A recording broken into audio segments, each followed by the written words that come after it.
लगेगा कि तुम्हारे अंदर किसी का दर्द वो दर्द के बारे में सोच के भी कलेजा वरना क्या होता है लड़की तुम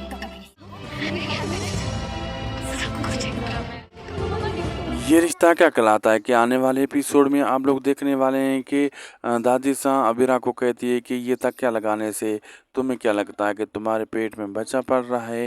प्रेगनेंसी का दर्द क्या होता है ये सोचकर भी कलेजा मुंह तक आ जाता है। ना तुम माँ बनी हो ना बन सकती हो, तुमको क्या इस बारे में मालूम होगा। और अबीरा ये सुनकर बहुत ही अपसेट और परेशान हो जाती है और कहती है मेरी हैप्पीनेस ये सब भरम है और क्या मैं कभी बिल्कुल माँ नहीं बन सकती। वो बहुत ही परेशान और रोने लग जाती है। आने वाले एपिसोड होंगे ज़बरदस्त। लाइक सब्सक्राइब शेयर करना ना भूलिएगा। मिलते हैं आपसे अगली वीडियो में, तब तक के लिए बाय।